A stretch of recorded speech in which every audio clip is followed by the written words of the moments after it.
You're listening to Moviesucktastic. Ladies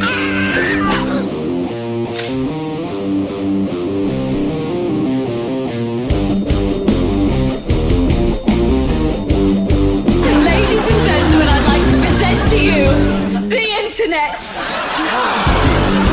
In the real world, when you kill people, they die. For real.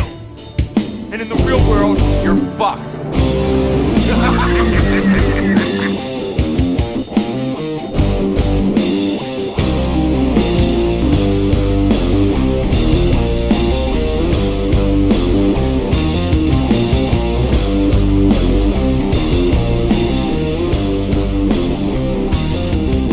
know it. It all sounds like some bad movie. Oh, we got one of those tonight. Oh, Mm-hmm. I did that backwards. Wait, what happened here? What I do? No, it's not you. You're listening What to the Oh my God. Moviesucktastic. Hold on. No. What happened? You know, it's been a while since we've had technical difficulties. Ladies and gentlemen. What's wrong?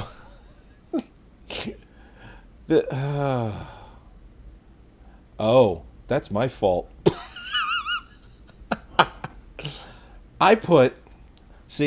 This is a perfect segue into the movie review. You know, I'm someone that works in the IT world, and I put the opening of the show 5 times instead of the slideshow.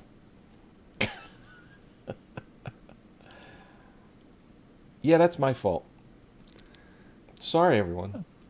Well, while you're fixing that, I'll just talk for a bit and say. Start for a second. I'll start us out here. Welcome to Moviesucktastic, where the well-oiled machine that we are.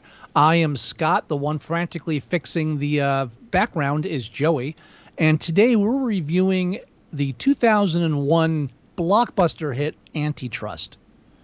That's the one. Blockbuster. Blockbuster. Now, I didn't look up, but I'm pretty sure you did. I'm pretty sure this movie bombed. Did it not do well? Terrible. Terrible. It had terrible. a $30 million budget, and it made $18 million bucks. It's $100 million. No, $30 million. Oh, 30 million. I misheard. Sorry. Yeah, 30 million is much more in line. Yes, 30 million, and yeah, it made $18 million. Had a $5 million opening weekend. It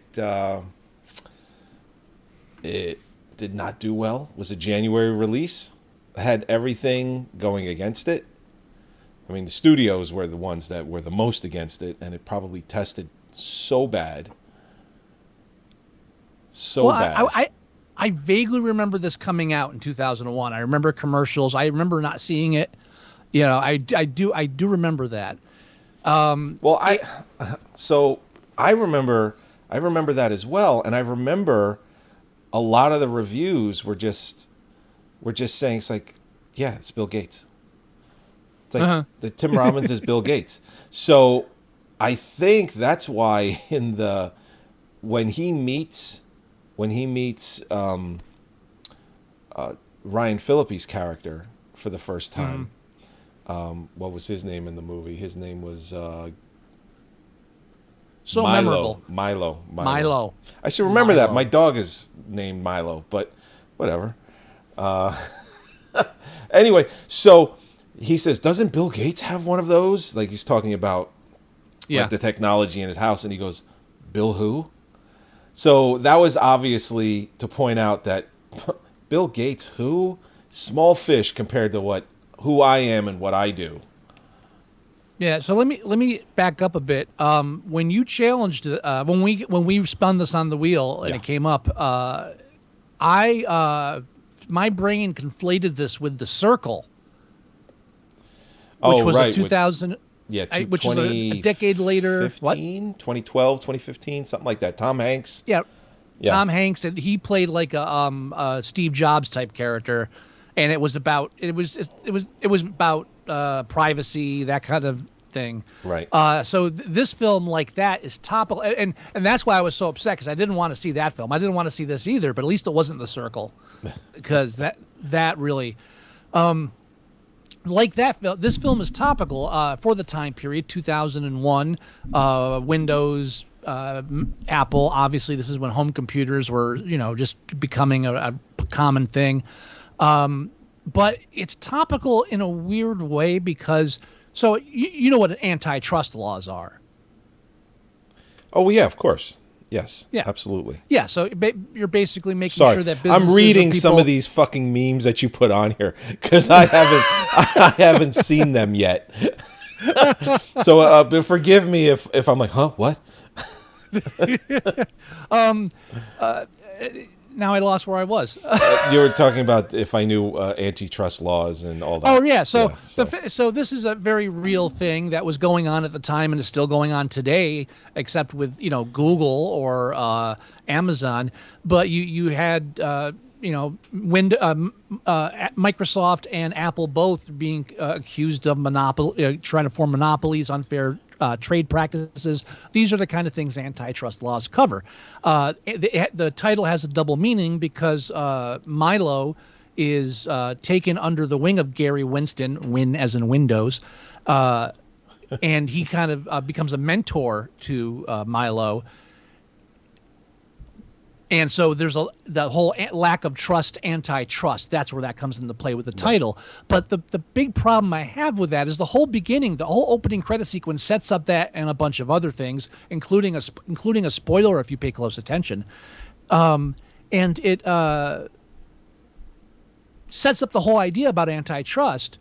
But like the laws he breaks in the film are kind of antitrust, but they're really more like murder and theft, which is a different thing. I mean, I feel like I just feel like it's a bait and switch. They don't really go much into the whole idea. Like the film could have gone really into the whole idea of taking other people's property, making sure like the whole setup seems like it was originally going to do that. Because the idea of bringing Milo in, having groups of people working as teams, so you can't really tell who did what, and sourcing it in, and like how they could use this to and monitoring other people. But then it just becomes a murder, like a murder conspiracy thing, and just a silly one at that. Yeah, and you would think for a billionaire he'd get better henchmen, but I guess he's a cheap guy too. It's thrifty. Well, what'd you think about the Tim Robbins character? I know they leaned more towards Bill Gates than Steve Jobs, but I think like they were kind of doing both in this. What do you think of the character he played? What they did with it?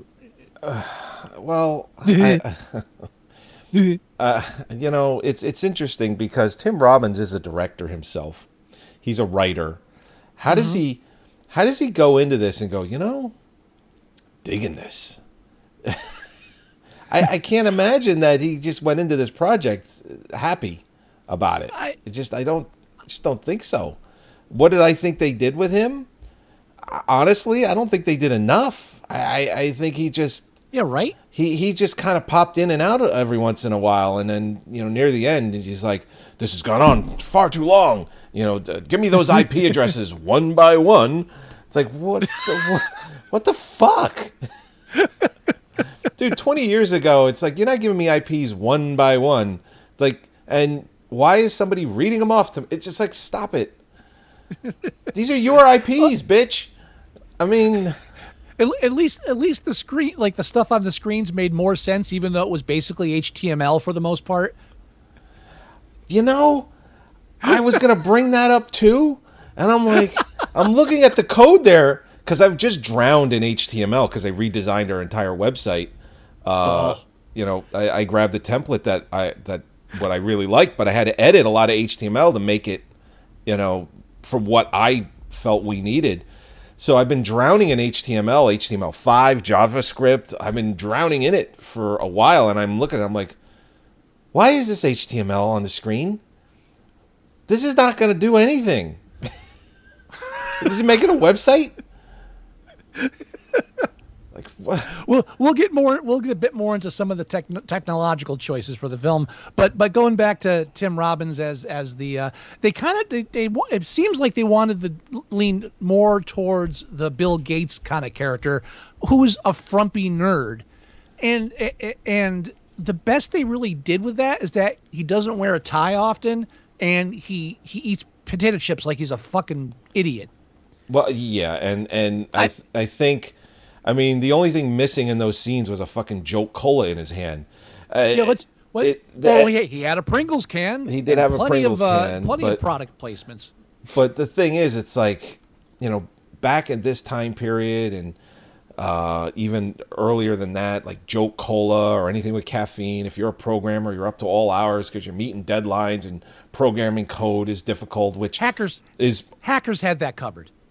They did. Yeah. But it just, I think what those scenes were showing, it's like, listen, I was you 20 years ago, and I'm still that way. So that's, he was. Well, that's what they're trying to do, they're definitely trying to go towards the it's a young kids market. I'm an older guy, but I still dig with the kids, and the whole thing of like a man, like a man child, like I'm a businessman, but I still play video games and walk around in sweatpants and stuff. And the best they could do was I have a nice like craftily designed freezer with soda pop in the back, and watch how I eat chips and let them fall out of my mouth.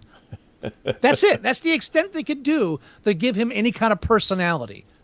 That's it. Yeah. They really focused all their energy on the Steve Jobs like presentation stuff and the mentorship and the trust. So like it's just, I don't know. It just, if it wasn't obvious that they were trying to go for that, it wouldn't matter. But since they're going for that, I mean, there's so many like Easter eggs in the film that point to Apple and Windows and Microsoft. Yeah. Like but it's so obvious that that's what they're leaning towards. That the fact that they don't lean into it at all is just annoying. Yes, very much so. And you know what too? Like when they would go into his house. They were in his house a few times, and they would go into some of his rooms. Well, yes, mansion. Like mega mansion, but they would go into some of his rooms, and the inside of some of these rooms kind of look like the inside of video game levels, almost like the brickwork, the kind of carpet, the coloring. It's like, am I in Postal 2? Am I in like Quake? It's like when you go through like some of those rooms with the concrete work and I'm looking at it and I'm like, this just looks like kind of like a video game. I don't know if that was intentional or not. Well, also like when you mentioned that scene when they walk in the room and the paintings change color, and that comes up later as a kind of a jump scare point. I remember the articles back in that time period about Bill Gates having because back then you didn't even have flat panel TVs. So the idea of having paintings and that would change when you walked in was out of this world. Right. you know, so I do when that happened, when we get to that point, I was like, oh, I actually remember that. So they were trying to be topical and they were making direct references and they were trying to, but again, they just dropped the ball and they put so much, I don't know. Oh, I have to remind you of our review of League of Extraordinary Gentlemen. What was one of your main complaints about the film? One of my main complaints. I'll tell you because there were probably a few. Tom Sawyer's voice. You had a big problem with Tom Sawyer's voice. Yes. I would like to raise the same complaint about Ryan Phillippe's voice throughout this film. Oh yeah, the almost sultry delivery when he talked. I like to call it the open your mouth and spit the fucking marbles out, you mumbling prick voice. That was his acting style at that point. Every time he opens his mouth in this film, I just want to slap him. I just please talk properly. Please open your mouth. Listen, back then he was very, he was a very popular actor. He was pretty to look at. So he was getting. Hey, I think he does a good job in the film too. Don't get me wrong. I think he plays an introverted, a kind of introverted computer type person way better than Tim Robbins does. Oh yeah, and he Yeah, was serious every time he put his glasses on. He was serious business. Computer, shut up. Sorry. Yeah, you okay? Yeah. The computer was yelling at me. Oh, well, this is the review for that. Yeah. I'm sorry, go ahead. No, I was saying that, when he put his glasses on, that's when he was down to serious business. Every time. Yeah. Mm-hmm. Yeah, it was almost like his superpower. And you know what surprised me too is at the beginning, when you meet the Lisa Rachel Cook's character, Lisa. Oh, Lisa, yeah. The girlfriend. Rachel Lee Cook, yep. Yeah. Well, no, the girlfriend is Claire Forlani. She plays Alice. Oh, I'm Claire. That's right. Rachel Lee Cook is the other. She's the graphics designer. That's right. She's the one that betrays him as well. Spoiler alert, but yes. But again, we've talked about that on the show. It's all spoilers. This is a review. God damn it. But see, so I at first when they just they show her, but there's they didn't focus anything on the relationship, and the whole first act, you barely get to meet Alice, and so I was like, all right, so obviously he's gonna fall for the Lisa chick, and then he's gonna drop her like a hot rock, and then those two are gonna save the day. Because again, I haven't seen. Yeah, and they set it up for that. Yeah, they so could I was not actually. Well, I'm sorry to interrupt you, but not only did they set up for it, but they could have had that come to fruition, and it would have been fine. Yeah, and even in the second act, when you find out that she's got the bag of sesame seeds that she can kill him with, and how deep she is and everything as an undercover so mole. just to clarify that she was in trouble, and the company they roped her Nerve, in. Which is never underestimate something. What? Nerve stands for never underestimate something vision. I forget what it was, but anyway, but no, what I'm getting at is they're in the data collecting business. So what he was doing is he was basically looking at people that were in bad ways, and he's like, listen, you want to get out of trouble? Come work for me, be a mole, do this, do that, go take care of this person. So there's a flashback that he has to him in an ambulance, and she is there with him because he had sesame seeds and he almost died. So what that tells me is that Tim Robbins' character, Gary Winston, had her meet him or poison him with sesame seeds so that they could meet and then force her to become his girlfriend to be a mole. No. You got it asked backwards. No, you got it asked backwards. They got her to meet up with him and become his girlfriend while he was her girlfriend. That's when he had that attack and found out he was allergic to sesame seeds. Because that's when it was revealed, and that's how she knew. No, it's in there. It's in there. Oh, I thought that was set up so that she could get close to him. No. It was showing that they knew how they could kill him and make it look like an accident. Oh, they weren't implying that they were responsible. I read that for the wrong way. I wouldn't say now what backwards. You were talking about. I would there, just say read the wrong way, but that's me. All that about the data mining and collecting people's private information. Yes. I mean, that could be part of the antitrust thing too. You're breaking federal laws and collecting data. That's a huge story. They basically get them for murder. Let me remind you. Yes. They bring up technology as the main focal point of this movie, yet it refuses to let it be part of the main part of the plot. I mean, I honestly consider the whole not synergy or Synapse. Fucking universe. Synapse. I really feel like that was more of a MacGuffin in this whole film. And it was just about the murders, just about proving he committed murder. That's it. Yes. It wasn't I mean, he reveals that he also stole ideas from people, but I mean, I think the murder is really what's going to nail it to him. Yeah, I think that's going to be a sticking point.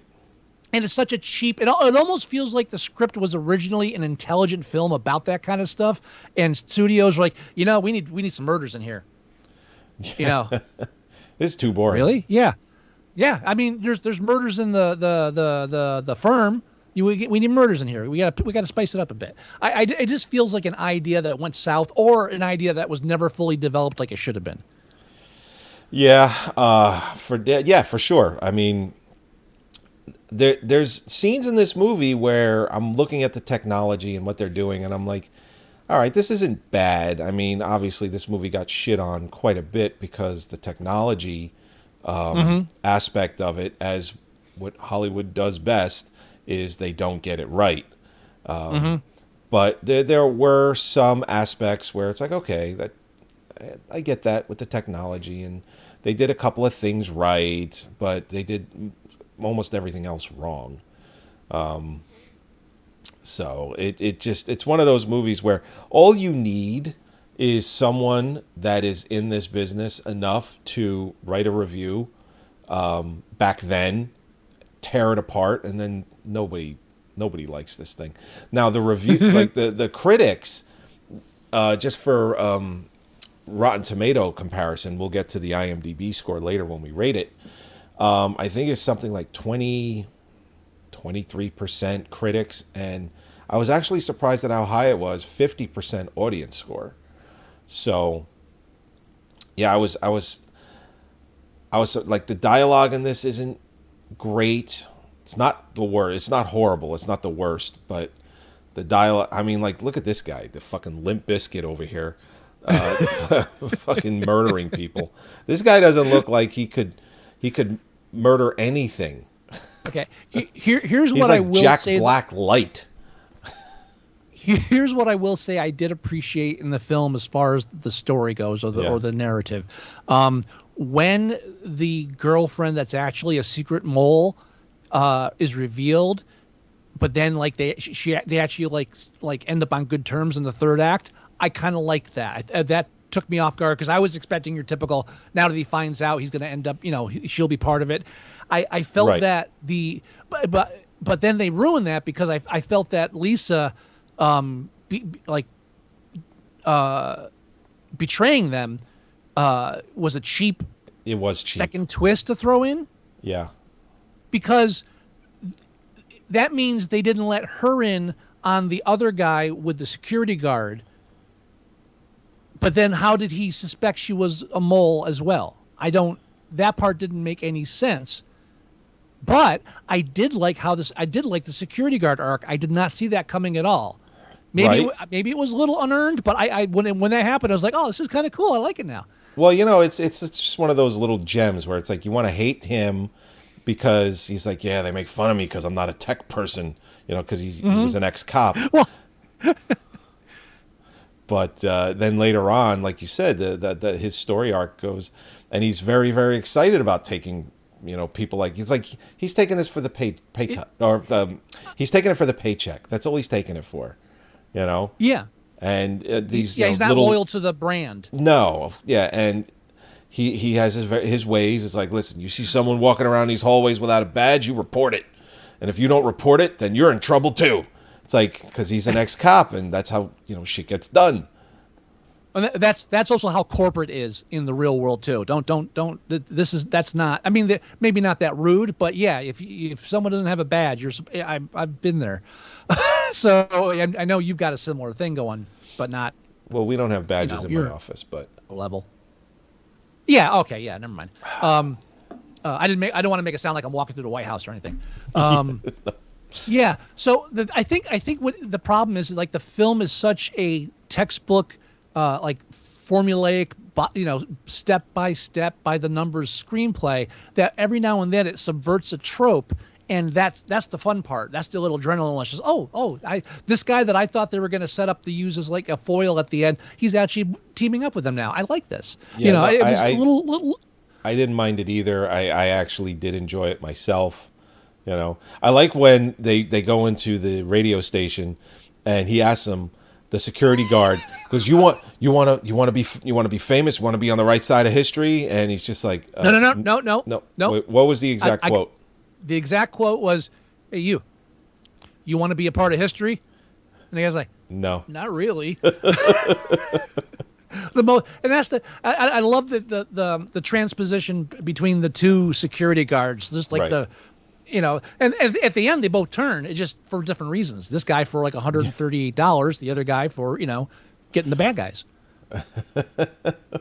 Yeah, exactly. No, that was a good part too. I like that. Yeah, no, I it was good. And then they're running through there because they were gonna. It was a front, but they were gonna broadcast out of the radio station. But it was obviously what the fuck? I can't think today. It's like my brain is half here. It was help me with the word. The mouse? No. What are you talking about? I'm talking about them going to the radio station, and they were really in Studio 21. Diversion. Jesus. Right. Yes, Fuck. diversion. That hurts. My brain hurts. I get those. I'm I get those. I know. Sorry. It's the madness virus. It's kicking in. Is that what it is? Just brace yourself. Yeah, All right. brace yourself. I apologize to everyone. So, and it was funny because they're running through, like, they're doing yoga. And it runs by the woman. She's like, asshole.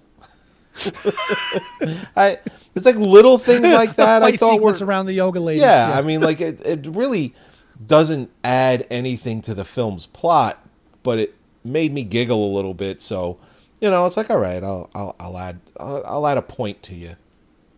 Yeah. Well, the thing, and the two, they're trying to inject action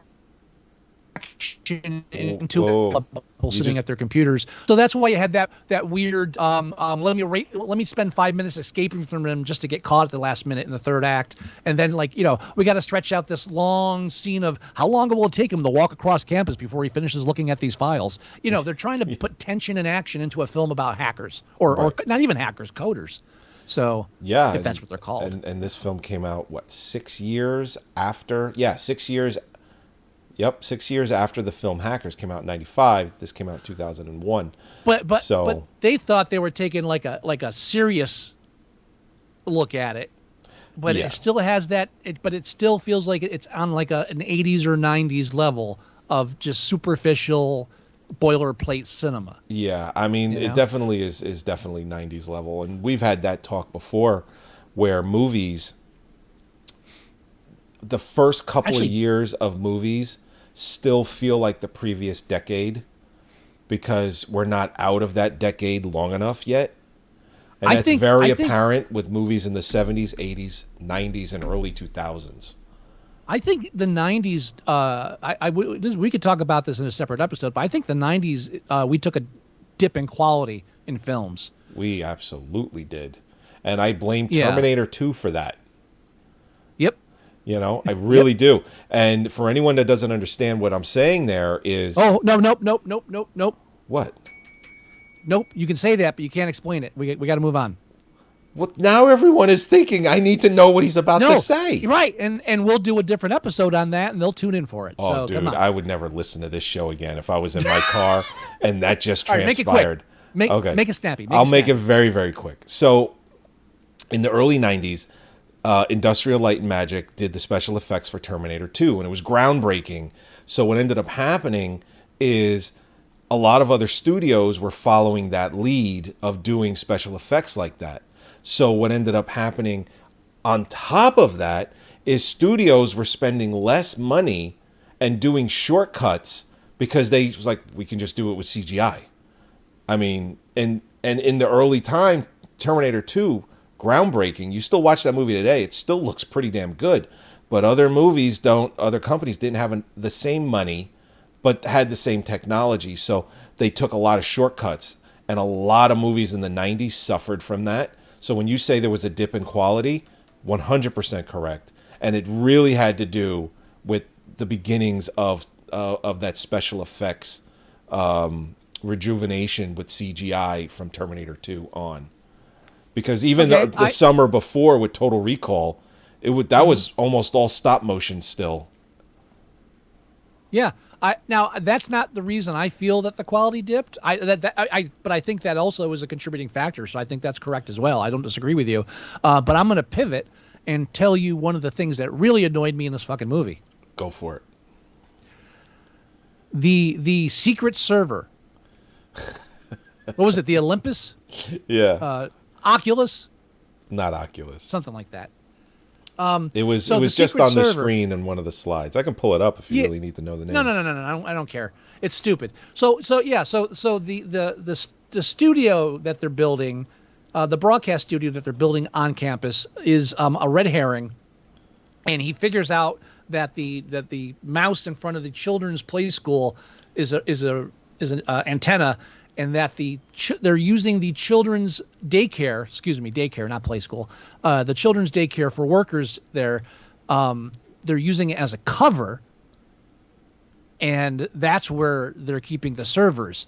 So here's my big problem with that. Not only are they just keeping the servers there, they have those servers hooked up to all the monitors that the children use all day. Right. And they're spying on all their employees. They're not. Well, they're spying. Well, they're spying on everybody. That's not their employees. They're spying on other hackers. Yes. That's not employees. Well, no. Well, I thought some of them were employees and some of them were hackers. Well, the ones he was showing were hackers, because they're showing that he's spying on independent hackers in their garages or whatever, and then killing them as soon as they come up with a good idea. Yeah, there was another part where they were zooming in on their code and just stealing it off their screen without even having to go take it. Yeah, and the angle of that's a different fucking argument. But so every single so this is the daycare where kids are encouraged to play with these fucking computers. Yeah, and you can go on any computer, type in a random code, and you can, like he does, and access the main server and all of this secret shit that no one's supposed to know, which is why they're hiding it in a daycare. Yeah, right. Yeah. Because the Whoa, you're breaking up. You're breaking up. You're breaking up. Boards, that doesn't apply to toddlers? You're breaking up. You're breaking up. What? No, nobody heard what you said because you broke up for like 7 seconds. You're good now. Go ahead. Okay. All right. Where'd you lose me? Kids using the computers. Yeah, it's like the infinite number of monkeys on a keyboard.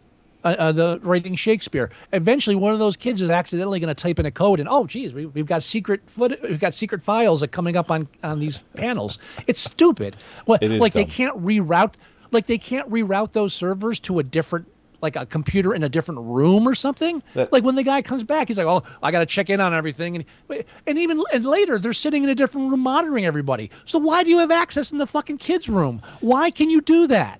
Yeah, I mean the whole point of having a server room is to put the goddamn server in there. I mean, what? Or host it off site. Host it off site. It's just a reason to have that drawn out sequence. It makes no sense whatsoever. And here's the worst part. Well, listen, they're trying to be smart because most people are not techie and won't really put the two together. Yeah, no, you're right. Definitely, it's definitely not a point that the writers considered. So most of the audience isn't going to consider it. Right. But during the opening credits, they have that when they have them doing the Steve Jobs talking about somebody in their garage could take me out of business, and they flash to overhead shots of people working in their garages. Those are the actual shots from the secret cameras, and if you watch, you can see the kids' monitor borders of the monitor. They didn't even like take different footage for that. Everything else is like real footage. Recycled it. Right. So, I mean, I'm not necessarily saying it's a mistake or an error, but it's a big fucking spoiler. Yeah. I just think I actually didn't. I didn't care. So I didn't know. I didn't notice it. Well, I mean, I'm just pointing out reasons why the film just is. I have a hard time. I have a hard time reviewing techie films because I'm so submerged in it that it's kind of the last thing I want to think about. So, like, I watched this movie. I can review this movie, but unless I took notes, I'm going to have a hard time pointing out things like you just said because I gloss over them. I do. I know it's a bad film. Don't make me take notes, please. Well, I'm just pointing out some things I didn't like. That's No, all. I love it. I'm glad you're bringing it up. You even have the freeze frame ending. Oh, that was atrocious. You know what's funny? So, I had to stop the movie short yesterday, and I literally had 15 minutes left of it. And my son is in the room, and he's 13, and he looks over and he goes, "Oh, what is that?" I was like, "Oh, this is a horrible movie about technology and companies that are screwing around with like antitrust laws and stuff." And then he sees like the ending, the freeze frame, and he's just like, he goes, "Oh my God, this is terrible." And that's only the last 15 minutes, and he's also 13, and he probably has he's more tech in him than Hollywood did when this movie was made. Because technology for kids these days, it's amazing. He's gonna make me look dumb when he is out in the world if he's in a technology career. Definitely. So, yeah. No, it's just. But I think the biggest crime of this film is just being so underwhelming. There's really nothing.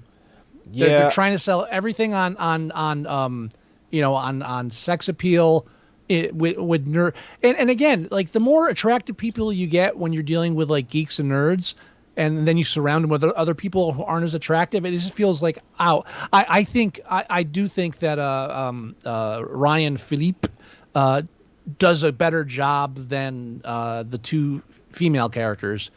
I don't know. Everybody's too perfect. It's too it's too much. It's too polished. Yeah, I can see that for sure. But that's the 90s.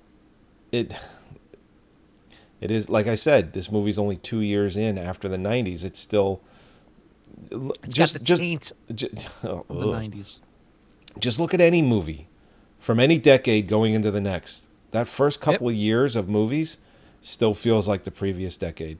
Although I think we've kind of moved away from that a little bit in the 2010s and the 2020s. Those are kind of blended together. They kind of have. Whereas the 70s, 80s, 90s, and 2000s, you can really tell the difference between all four of those decades. You really can. Cinema-wise, absolutely. So, I just hate that like we talk about the 90s now like it's old. It is. I know, that's what I hate. 30 fucking years ago. All right, rating.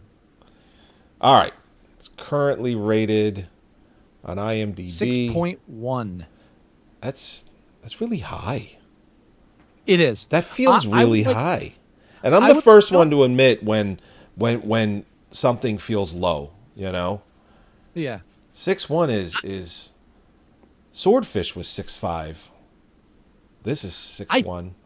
I feel like this film is the perfect example of a 5-star film. Absolutely 5. It has the competency behind it to make a decent film, but it has nothing inspiring. It's just something to fill up an hour and a half of time. Yeah, this is the quintessential average 5 movie. Nobody who starred in this film will ever talk about it again. No. Unless asked. None of them were ever going to. Hey, you know what was great was when I was working on Antitrust, and I was like, no, nobody's doing that. Yeah. It's fodder. The only way it would come up is like, what movie I had the most fun on, but the movie was terrible, but I had the most fun on? Antitrust. Oh, wow, really? I know, shocking, right? What a terrible movie, but I had so much fun making it. Like, that's probably as far as you ever get with something and that like that. That was the craft service person, so I don't know if that counts. Sure. I mean, listen. Damn it, I was just going to say something. You were talking about how no one's going to talk about the movie. That. Yeah. No, I was gonna go. There was something else about it. I was just gonna say, but now I can't think about it. Never mind. Well, we rated it 5. Oh yeah, but yeah, this is the perfect example of a 5 film. I think it definitely gets a 5. Bam. Bam. Now, so Joey and I have been talking a bit, and we're going to continue with the Wheel of Suck for maybe a few episodes, see how it goes. Sure. Now, why not? Do something different. Yeah, and so I already had prepared a wheel with featuring films from the year 1996, which is the is how far back you go until we hit a year we haven't formally reviewed a film.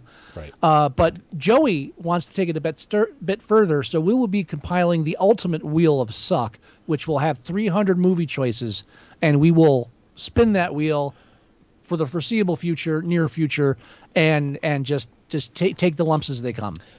Absolutely, and just to add on to what Scott just said, so when we do this Wheel of Suck, it's a pie graph, basically, a wheel, and cerebellum. That's cerebellum. Oh yeah, because smart people, brain. Yeah. So it's got pie wedges, just like a pizza, and it has a name of a movie in each one. Oh, Synapse. Now I get it. Well, yeah. Synapse. Now I get it. I thought it was a stupid name. Never mind. Go ahead. So when it has those pie wedges, it has the names of the movies in it. Now, the Wheel of Suck can hold up to 300 movies, and that's what we're going to do. These are just going to be like black lines. There is you're not really going to be able to read much. I don't think you're going to read anything. I think it's going to look insane. So when it lands on something, I'm going to have to rely on the name of the film at the top of the app, not the actual wedge. Yeah. All right, so let's go ahead and bring the Wheel of Suck. Let's bring that up. Oh, yeah. I'm going to slide that over into the screen here. All right. Let's get you going over there. That way everyone can see ya. You know what? Let me move it over a little more. There we go. Pass the Dutchie on the left-hand side, please. Yeah. Let's see. Can I get you in here? Hold on.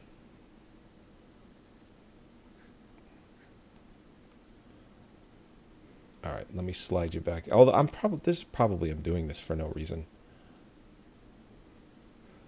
I'm trying to get you in here. Uh-oh. Wow. No. Where'd you go? God damn it. Stop that. I'm actually watching on our live feed so I can see what happens. Oh, really? Mm-hmm. There you are. Okay. Now, I don't know if when I spin this, if you are going to disappear on the screen, but we'll see. We'll see what happens. I'm already gone, but don't worry about me. Just spin the wheel, man. No, you're on the Spin screen. wheel. You're on the screen. You should be back on now. It's All like right, 5-second delay. Well, we got to talk about the movies first that are on the wheel. That's right. Read the wheel. The wheel, we got the film. I still haven't seen this movie, Daylight. Still haven't seen that one. I saw it in the theater, man. I hope it comes up. Oh, my God. That's the one where they all get stuck in the Lincoln Tunnel, right? Mm-hmm. Yeah, to this day, I still have that fear. Holland Tunnel, really, I think. Doesn't matter. It's fake tunnel. Fake tunnel. But to this day, I still have a fear of the Lincoln Tunnel. Like when I drive through it, I'm like, all right, almost there, halfway there. God, okay, we got to the New York, New Jersey, because it has it on the wall when you enter New York. And it's like, okay, we're halfway there. And then it's like, okay, we're on the other side. Then I get to do it again on the way back. So, yeah, to this day, still haven't seen it. And I'm a sucker for anything that's even remotely takes place in New Jersey. So, yeah. Then The Phantom. Oh, God. The Phantom. Ghost Who Walks Cannot Die. Jesus Christ. The Phantom. That's the one with Billy Zane. Mm-hmm. I've never seen it. I saw that in a theater. Chris made me go. And, yeah, he made me go see that one. He's like, what are you doing right now? I'm like, I'm not doing anything. Let's go to a diner and let's go see The Phantom. I don't want to see The Phantom. Come on, I don't want to see it alone. And I'm like, all right, let's go. Jesus. Broken Arrow. Saw that in a theater too. Did we see that together, or was that different groups? I don't know, but I definitely saw it in the theater. Yeah. The Crow 2. We saw that in a theater. Yeah. You know, we all know about that one. How that one went down. Kazam. Is that the one with Shaquille O'Neal? Yeah, which I just watched recently because I'm making I'm editing like another music video and I'm using parts from that. God, The Island of Dr. Moreau. I've seen that documentary. That's an interesting documentary. The Big Squeeze. Big Squeeze. Wait a minute. Michael Keaton. No, that's Lottery. No. I think the one you're thinking of with Michael Keaton is just called The Squeeze. Oh, that's right. So that's right. What's the Big Squeeze? What is the Big Squeeze?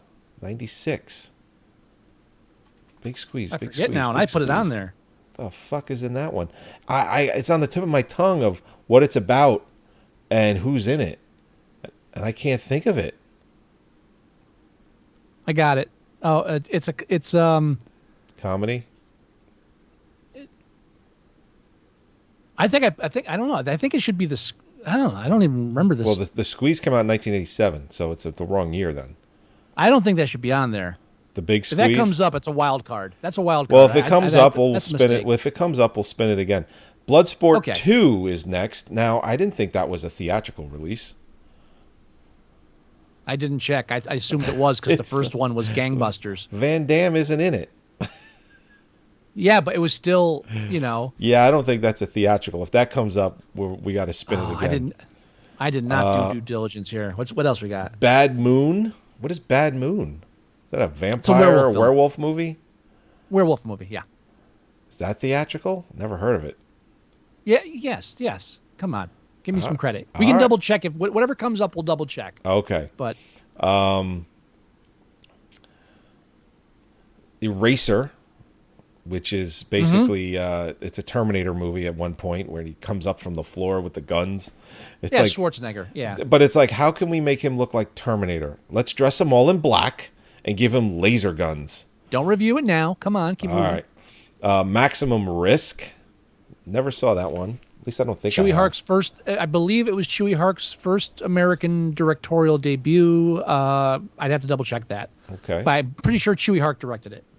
Hellraiser 4. Hellraiser 4. I forget which one that is. It's not in space, so no, I think that one's still on Earth. And also saw this in a theater, Barb Wire. Oh, I saw that with Brian and Doug. Did you see that with me too? Did you see No, it more than it was- once? No. Maybe you were there. Maybe it was you and not. Wait, hold on. So this No. I don't think you were there. Well, hold on. This will tell you if I was there or not. At one point in the film, when they go to the junkyard, we couldn't stop laughing because we kept saying, the trash heap has spoken. Yes, I was fucking there. Yeah, there. because Brian was there. Yeah, you were there. I was there. The trash heap has spoken. Like, we couldn't fucking stop laughing. And I don't think last one? Yes, that's the last one. And honestly, Okay. I don't think anyone minded. Nah. No, It wasn't. We were one of those audiences where it's like, please stop talking. I'm trying to enjoy this. But then I don't think anyone was. So we were just adding to the humor. We were making it better. All right. That'd be a nice one to revisit if it comes up. Are we ready to spin? Yes. Let's do it. Oh, what do we got? What do we got? Big money. No whammies. Oh. The Phantom. The fucking Phantom. The Phantom. Oh. Why? Ghost who walks cannot die. I've never seen that film. I've avoided it my whole life, but I do have it, and I'll be watching it this weekend. Jesus Christ, the fucking Phantom. Dude, there's one part in the movie where he walks out and puts his hands on his hips, Superman style. I'm like, shut the fuck up. Like, he didn't even say anything. He just walks out and does it. I'm like, fuck you. That's when they were still trying to do superhero films. That's And I just look over at Chris, you know, he does it. I just look over at him, and he's just eating popcorn, just giggling. And I'm like, the fuck do you take me to? Hey, don't worry. I got even with him when I took him to see Daredevil. I was there too. Oh, I just remember him. No, I was Damn there it. too. That when we left, it was starting to snow a little bit. I remember there was some snow on the ground, and I remember us walking, and we both had our hand on each one of his shoulders, and we're like, and we're both sorry, dude. We're so sorry. I just remember taunting him during the credits when the words turned into Braille. I was like, "You get it? Because he's blind." He's like, shoot him. He was so pissed. That was the funniest thing. I mean, think about it. That's the one comic that he loved more than anything, and they still don't understand just it. Went and just turned it into fucking soup. It was so bad. All right, so let's wrap up, and All right. next time you see us, we'll be talking about Billy Zane in The Phantom. The Phantom. Oh. Dun dun dun. Fuck off.